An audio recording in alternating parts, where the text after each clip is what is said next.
When we look at the deaths that have shaken people the most in Hollywood, one of them is undisputedly Paul Walker.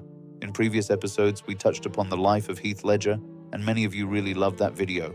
So I wanted to cover another person whose passing shook me the most after Heath Ledger, Paul Walker. Today, together we will look into Paul Walker's life, his tragic death, and the speculations that echoed through the media after his passing.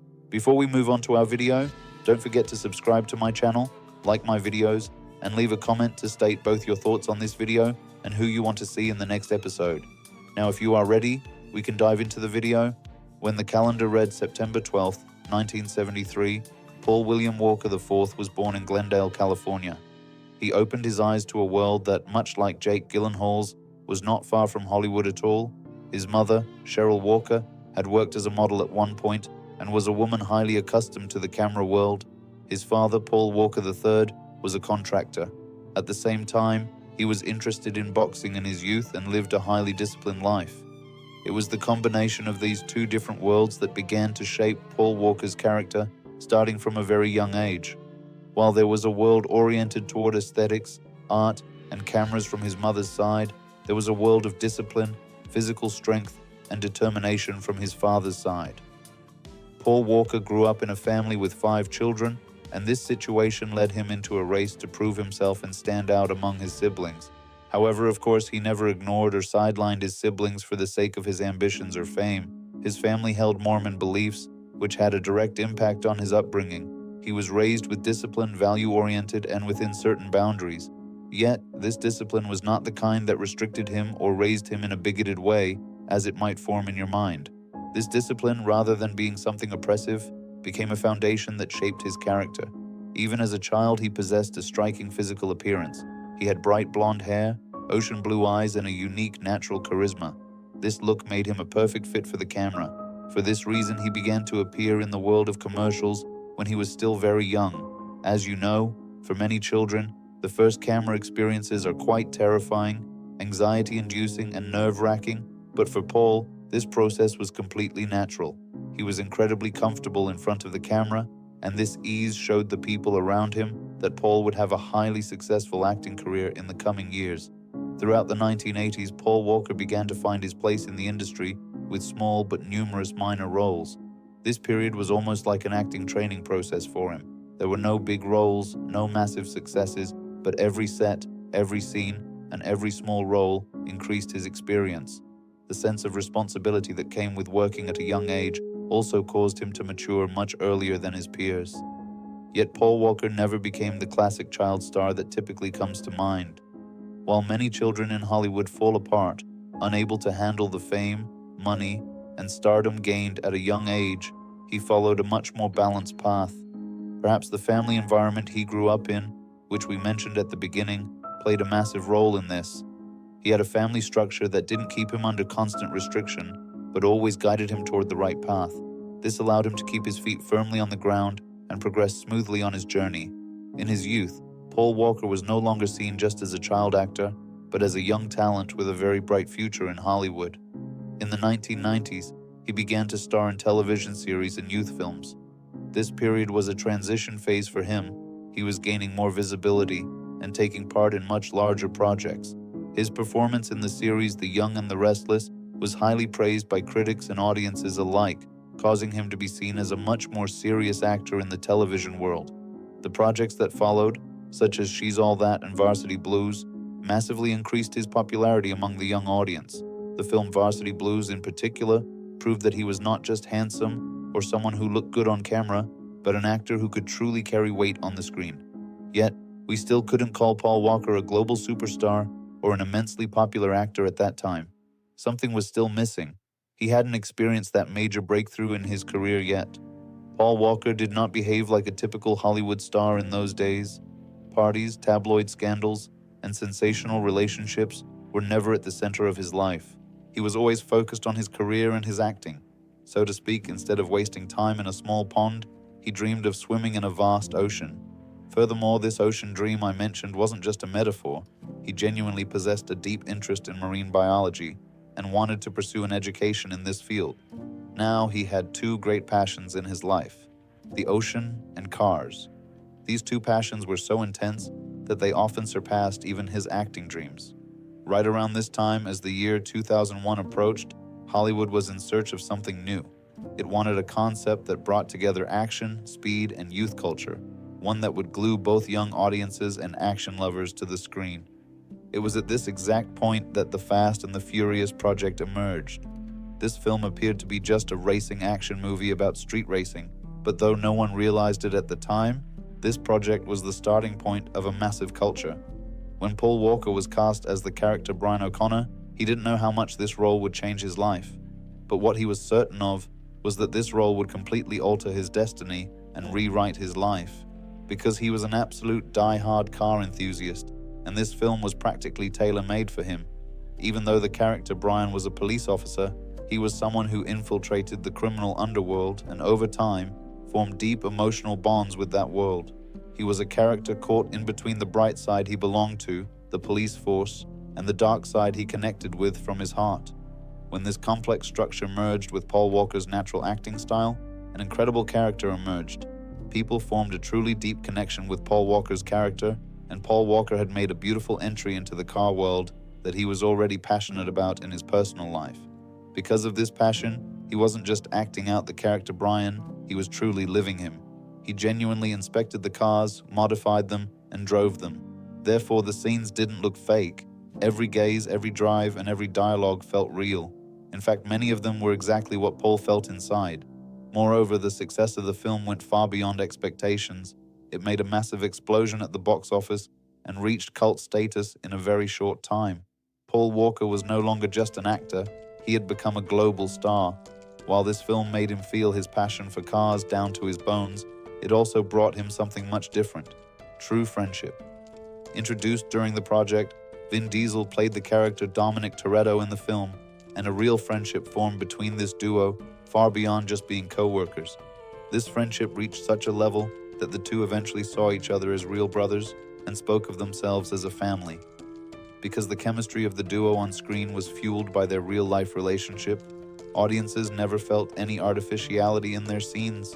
They truly trusted one another. However, unfortunately, after the first film, the duo's paths diverged for a short period. Paul Walker took part in the second film of the franchise, but Vin Diesel was not in the cast. This situation created a massive void among the viewers, or rather the fans. Everyone wanted the duo to reunite because their energy was the very heart of the series. During this period, Paul Walker was also trying to diversify his career. He didn't want to remain a star known only for action movies and feared having a single stereotype stick to him. He expanded his acting spectrum by starring in emotional and dramatic films like 8 Below, and he truly showed everyone how talented of an actor he was, proving he wasn't just an action star, but someone who could beautifully play with the audience's emotions when needed. In this project, Paul Walker portrayed a character trying to survive in a snow-covered geography while forming a deep bond with sled dogs. The bond he established with the dogs in particular deeply moved the audience. Although he expanded his career spectrum thanks to this film and showed himself to audiences in different ways, people continued to see him as Brian O'Connor. This situation is genuinely frustrating and highly undesirable for some actors. In fact, Robert Pattinson, whom I made a video about before, is the perfect example of this. However, for Paul Walker, this situation wasn't something that made him feel bad. On the contrary, it was an opportunity he could turn into an advantage, because he had formed a deep bond with the character Brian, and this character represented him. Ultimately, Paul Walker had become Brian O'Connor. When the year 2009 arrived, the Fast and Furious franchise reunited.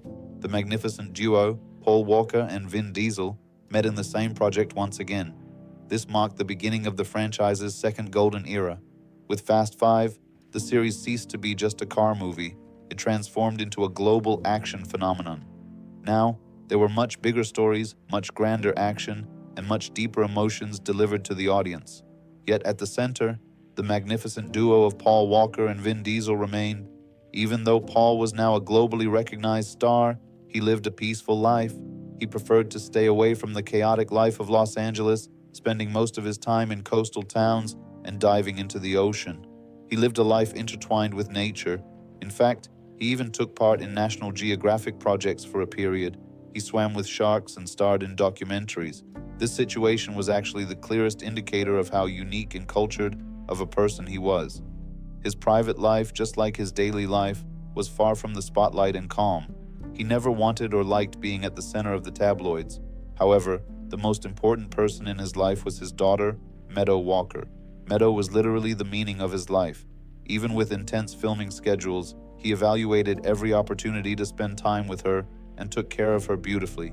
It is even said that he considered taking a break from his career for a period for his daughter, because for him, being a father was far more important than his career and everything else. Furthermore, Paul Walker was a person who loved to help others.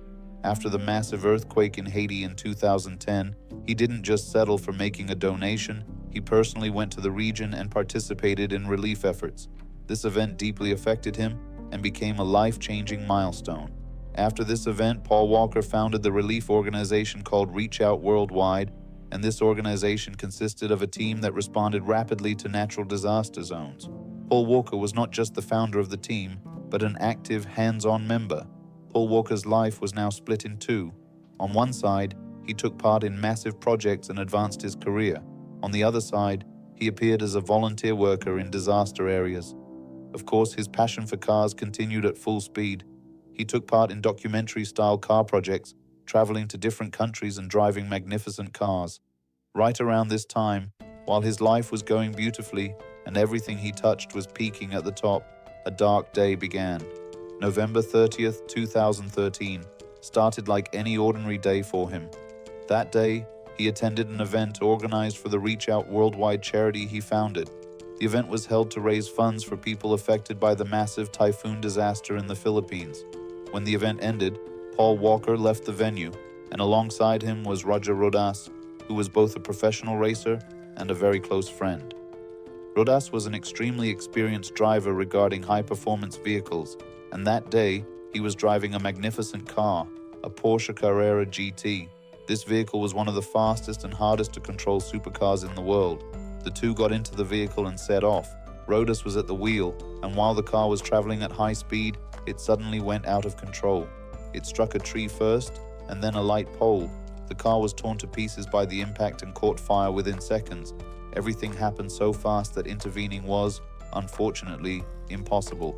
Eyewitnesses explained that the car was engulfed in flames and no one could get close to it. When firefighters arrived at the scene, it was unfortunately too late for everything.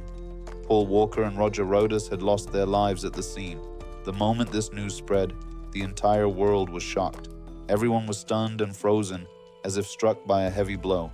Even though social media had a much lower density back then compared to today, it completely exploded with this event. No one wanted to believe it, arguing that the news was fake, because both the person driving the car was an extremely professional name, and the tree and pole the vehicle hit were relatively weak. After this tragic event, groups who refused to believe in Paul's death put forward conspiracy theories for years. Some said that because Paul Walker was tired of fame and acting, he orchestrated such a ruse to completely hide away and focus on both his daughter and his charity. The emerging camera footage was analyzed in detail by crowds, claiming that Paul survived the crash and was seen escaping the vehicle. Many argued that he would appear in the coming years and return to the industry when he felt ready. We wish it were so, but unfortunately, after 13 years, such a situation has still not occurred. Now the fan base has accepted the reality and begun to commemorate him continuously every year. The filming of Fast and Furious 7, which was ongoing at the time of his passing, was not yet completed, and by using technology and having Paul Walker's brother perform in the film, the character Brian was enabled to complete the movie. However, in none of the subsequent projects was he shown, even in a short scene. It was continuously mentioned that he was on a separate mission in a different region. Yet, in his recent talks about the film, Vin Diesel explicitly stated that the franchise would return to its old style, meaning the street racing style, and that they would feature Paul Walker in the final film. This situation was highly appreciated by the fan base and caused a spectacular leap for the Fast and Furious series, which had been losing its popularity in recent movies. I hope they bid farewell to Paul Walker in a way worthy of him, and both Paul Walker and the character Brian he portrayed remain as a beautiful memory within us for many years. That is how it is, dear friends. Death sometimes comes when we least expect it, from a direction we least anticipate. I am certain that if Paul were alive today, both the film franchise and the charity organization he founded would be in a very different position. I hope he rests in peace and comfort wherever he lies. I hope you enjoyed my video. If you liked my video, don't forget to hit the like button, subscribe to my channel to support me, and leave a comment to share your thoughts about the video. See you in our next video. Take very good care of yourselves. Goodbye.